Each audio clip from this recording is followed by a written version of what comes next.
Merci d'être avec nous sur TV5 Monde. 64 minutes, deuxième partie. Place à 64 débats. Après des victoires à New York ou plus récemment dans le Michigan, le Parti démocrate est-il en train de basculer très à gauche? Nous parlons bien entendu des États-Unis ce soir, à quelques semaines des midterms. Les divisions au sein du Parti démocrate semblent nombreuses et il y en a un qui espère surfer dessus. C'est Donald Trump. Pour en parler, pour en débattre avec nous ce soir, nos invités en plateau, à mes côtés, André Caspi, bonsoir. Vous êtes historien spécialiste des États-Unis. Également à mes côtés, Bob Vallier, porte-parole de Democrats About Friends. Pour vous situer sur l'échiquier politique, vous êtes progressiste de centre-gauche. Vous nous expliquerez dans un instant ce que cela signifie pour que nos téléspectateurs comprennent bien. Et puis nous irons également à Washington, aux États-Unis, pour retrouver notre correspondant Axel Monnier. Bonsoir Axel, je viens vous voir dans un petit instant. Mais je voulais commencer, André Caspi, avec cette question pour que nos téléspectateurs comprennent bien. Comment peut-on situer les différents courants de pensée au sein des démocrates américains actuellement? Est-ce qu'on peut dire que c'est 50 nuances de gauche ou c'est plus compliqué que ça? C'est beaucoup plus compliqué parce que, en fait, le Parti démocrate a été créé au début du 19e siècle. Il a évolué tout au long de cette période, pendant 200 ans, et aujourd'hui, il est en effet divisé, puisque vous avez cité très justement l'élection de Zoran Mandani comme maire de New York, et qui est un démocrate de gauche, très marqué à gauche, qui s'intitule démocrate socialiste, ce qui aux États-Unis est quand même une nouveauté, et d'autre part les républicains qui, eux, sont issus de la guerre de sécession et qui ont évolué suivant les périodes. Ce qu'il faut retenir, je crois, c'est que les partis varient d'un État à l'autre et aussi d'une période à l'autre, ce qui fait qu'il est extrêmement difficile de définir le Parti démocrate comme étant une unité qui aurait une homogénéité. Ça n'est pas le cas et on le voit bien, soit à New York, soit dans le Michigan et même peut-être dans d'autres États. Bob Vallier, si on fait une comparaison avec la France, ça irait en gros du Parti socialiste au Parti centriste, c'est à peu près ça, ou c'est encore plus à gauche le Parti démocrate actuellement? Je crois que cette binaire droite-gauche n'est pas vraiment bien pour décrire ce que se passe en ce moment avec le Parti démocrate aux États-Unis. C'est plutôt un retour aux piliers fondamentaux et historiques du Parti démocrate, de Roosevelt et Kennedy et Johnson. Et les piliers sont quoi? Les piliers sont une défense de la classe moyenne, la classe ouvrière, les classes désavantagées, et un programme politique qui sert cette population, c'est-à-dire un programme politique qui inclut Medicare for All, c'est l'assurance de santé, un peu plutôt comme le système européen et non pas ce qu'on a en ce moment, parce que les coûts pour être malade aux États-Unis sont énormes. Donc le politique est aussi une politique qui appelle pour une politique d'immigration saine et cohérente. Une politique qui appelle pour que la génération millénaire peuvent accéder au marché de logement, par exemple, qui est inabordable. Mais vous, Bob Vallier, vous sentez le parti évoluer, aller justement plus vers la gauche dernièrement, et avec des petites frictions, des petites tensions au sein des démocrates, vous le sentez, vous? C'est très localisé aux États-Unis. Donc, si on voit Zoran Mamdani à New York, c'est parce que le New York est très à gauche. Et ils ont élu quelqu'un qui est inscrit dans le Democratic Socialists of America. Ils ont aussi nominé quelques-uns pour des circonscriptions congressionnelles du même courant du Parti démocrate. Mais à Michigan, Abdul El-Saïd, il est décrit comme quelqu'un qui est socialiste, mais au fait, il a fait une défense du capitalisme. Il est capitaliste, il n'est pas de même fabrique que Zoran Mamdani. Et on parle aussi de James Talarico à Texas, qui, au fait, a passé devant le candidat qui était plus progressiste que lui. Donc, chaque circonscription choisit choisis selon leurs besoins, selon leur politique locale. Ce qui est intéressant, justement, vous citiez Abdoul El-Sayed, c'est qu'il a été élu récemment à la primaire démocrate du Michigan face à 2 candidates modérées. Ça, c'est un point intéressant à souligner. Et justement, ce mardi, c'est un jour de primaire démocrate aux États-Unis, notamment dans l'État du Wisconsin. Axel Monnier, c'est un scrutin qui pourrait une fois encore illustrer ces divisions au sein du parti, avec des surprises là aussi à attendre. Oui, effectivement, parce qu'après plusieurs victoires, parfois surprenantes dans plusieurs États, l'État de New York, le Colorado, la Californie, le Michigan, on en parlait, la Pennsylvanie, bref, l'aile de la gauche sort vraiment sur une bonne vague en ce moment. Et effectivement, cette élection du Wisconsin, elle est particulièrement symbolique parce que d'abord, vous avez la candidate de l'establishment qui était la gouverneure adjointe, qui postule pour devenir gouverneur cette fois-ci, et elle aura face à elle une membre des démocrates socialistes d'Amérique, une femme qui s'appelle Francesca Hang, qui est très à gauche et qui pourrait là aussi créer la surprise. Donc ce sera l'une des élections à suivre aujourd'hui pour voir effectivement si l'aile de la gauche continue à pousser dans un sens qui la rapproche de plus en plus des nominations pour les élections de mi-mandat de novembre. André Caspi, vous vouliez réagir à ce que nous disait Axel Monnier ? Je voulais simplement dire qu'il s'agit d'abord d'une primaire, c'est-à-dire qu'au fond, c'est à l'intérieur même du Parti démocrate que l'on choisit le candidat qui se présentera aux élections sénatoriales de l'État.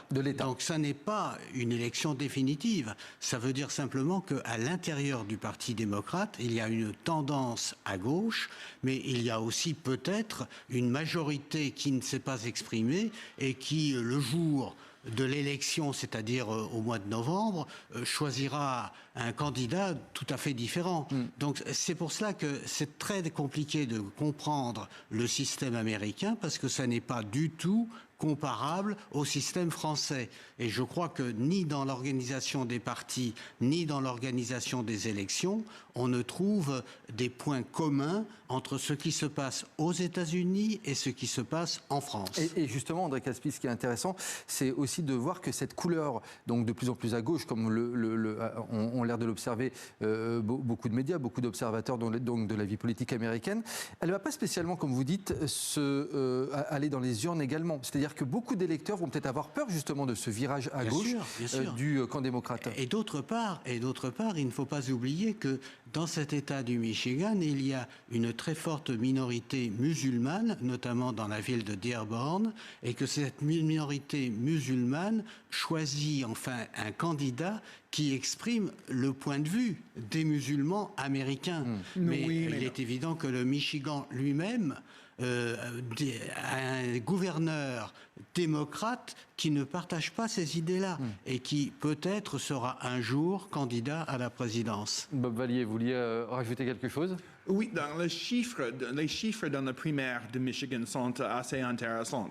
Donc, il y avait 1 500 000 démocrates qui ont voté. Il n'y avait même pas 1 million de républicains qui ont voté. Et sur cette même pas million, il y avait une bonne partie qui ne votait pas pour Mike Rogers, qui est le candidat sénatorial républicain. Ils ont refusé de voter pour lui parce qu'il habite même pas à Michigan, il habite à Florida. Oui, mais encore une fois, ce sont des primaires. Oui, mais bon, on a dépassé le taux républicain par 50%. Donc l'enthousiasme, c'est avec nous. Oui, mais donc dans novembre, on va voir exactement le même résultat. Mais ça ne sert à rien à parler en même temps. André Caspi, vous dites par là qu'il y a une tendance qui est là, mais dans quelques mois, ce ne sera pas le résultat des choses, c'est ce que vous voulez dire. Je n'en sais rien. J'ai beaucoup de difficultés à prévoir l'avenir, parce que moi, je suis historien, je prévois le passé.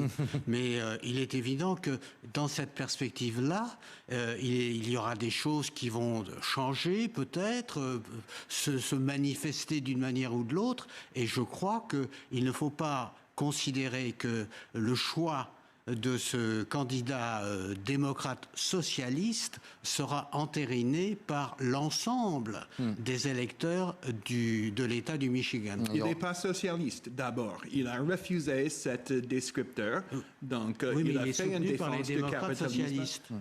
Il n'est même pas membre du Parti démocrate socialiste. Donc, vous êtes trompé à ce niveau-là. Oui, mais peut-être que je me suis trompé, mais en tout état de cause, il n'est peut-être pas démocrate-socialiste, mais il représente la tendance démocrate-socialiste au même titre que Mamdani, qui a été élu maire de New York. C'est quoi cette tendance exactement? C'est de faire sortir l'argent des intérêts spéciaux de la politique pour faire revenir la politique au peuple.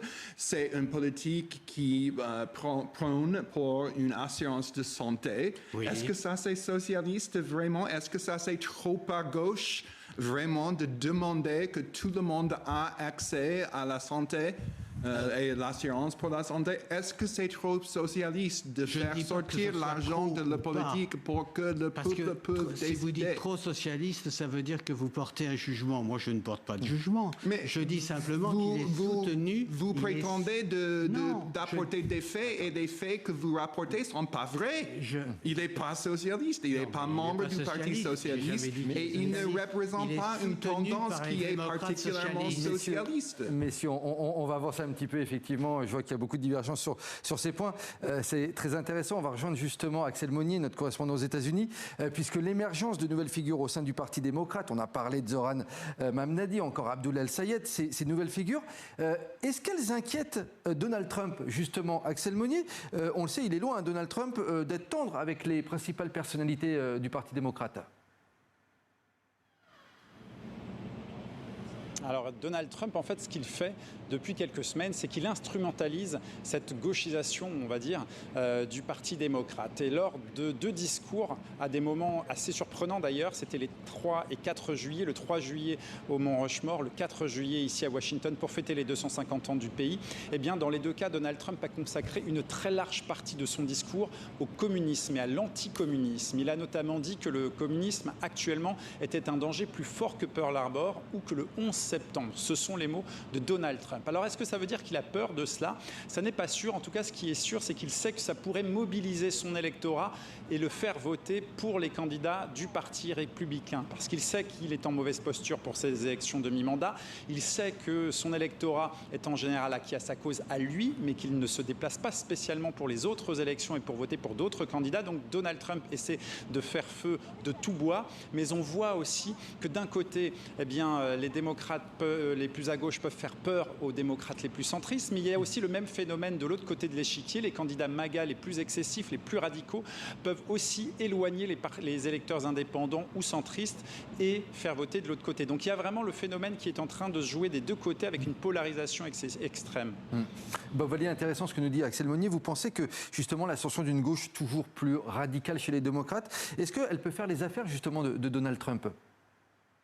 J'ai pas bien compris. Est-ce que selon vous, le fait que les démocrates soient de plus en plus à gauche, est-ce que ça peut faire les affaires de Donald Trump selon vous? D'accord. Donc d'abord, je maintiens qu'ils ne sont pas de plus en plus à gauche. C'est un retour aux piliers fondamentaux d'abord. Et ensuite, Donald Trump est en train d'invoquer l'islamophobie par rapport à Zoran Mamdani et Abdoul El-Sayed. Et aussi le spectre de communisme, comme si on habite toujours dans les années 50. Donc, il n'a que ça, la peur à s'aimer à ce niveau-là, parce qu'il sait, comme tous les républicains à Washington savent, qu'ils vont perdre en novembre. Ça va être une grosse vague bleue. C'est une certitude, ça, selon vous, une victoire des démocrates? Selon les informations qu'on a aujourd'hui, si l'élection était aujourd'hui, ça serait un blowout. J'ajouterais que là, nous sommes en train de faire la campagne électorale. Moi, je ne suis pas citoyen américain, je ne participe pas à cette campagne électorale. Je suis un observateur. Et l'observateur constate qu'il y a en effet un basculement du Parti démocrate vers la gauche. Je ne sais pas jusqu'à quelle gauche, je ne sais pas jusqu'à quel point les électeurs suivront. Cela dépend beaucoup des États, car n'oubliez pas qu'aux États-Unis, il y a 50 États, et dans chacun de ces États, il y a une spécificité. Le Michigan était un État particulier dans lequel il y a une forte minorité arabe, je le répète. Il y a aussi une minorité juive à Michigan qui est très importante. Il y a aussi Oui, une majorité cher ouvrière. monsieur, la qui est minorité très juive est nettement inférieure en nombre à la minorité arabe à Dearborn, par exemple. Et André Caspi, est-ce que vous pensez que cette adhésion de plus en plus au Parti démocrate, c'est aussi dû au vote des jeunes? De plus en plus de jeunes votent pour le Parti démocrate. Il y a une adhésion des plus jeunes. C'est vrai qu'il y a un changement dans l'électorat jeune. Cela dit, beaucoup de jeunes s'abstiennent. N'oubliez pas qu'aux États-Unis, l'abstention est un problème très important. Peut-être que le Parti démocrate pourrait justement séduire ces abstentionnistes. Peut-être, mais encore une fois, là, nous sommes en train d'imaginer l'avenir et d'ici le mois de novembre, il peut se passer beaucoup de choses. Ce qui est certain, et là où je suis d'accord avec mon interlocuteur, c'est que la popularité de Donald Trump est en baisse. Ce qui veut dire qu'au fond, il n'y a pas d'enthousiasme pour participer à ces élections parce que ou bien ces élections seraient favorables à Donald Trump, ce que ne souhaite pas une majorité d'Américains, ou bien ces élections pourraient en effet déboucher sur des surprises, notamment sur l'élection d'un autre mandani dans un autre État que l'État de New York. Et on suivra ça, bien entendu. Vous vouliez un mot de conclusion, Bob Vallier, allez-y. Je dirais que la motivation parmi les jeunes, donc la génération millénaire, les personnes qui ont 45 ans ou moins, c'est le plus élevé que j'ai jamais vu. Donc, le docteur El-Saïd, il motive les jeunes. Zoran Mamdani, il motive les jeunes. Donc, je crois qu'on va voir un taux de participation parmi les jeunes qui est exceptionnel cette année et ça va gagner l'élection pour nous. Merci beaucoup. L'essentiel, c'est de croire ce que vous dites. Mais je ne partage pas votre point de vue. Bon, on ne vous mettra pas d'accord ce soir, messieurs, mais en tout cas, c'est très intéressant d'analyser effectivement cette politique américaine avec vous. On suivra ça, bien entendu. C'est mi-terme sur l'antenne de TV5 Monde. Merci Bob Vallier. Merci également André Caspi. Et merci à vous, Axel Monnier, depuis Washington, aux États-Unis. Merci à tous les trois, messieurs.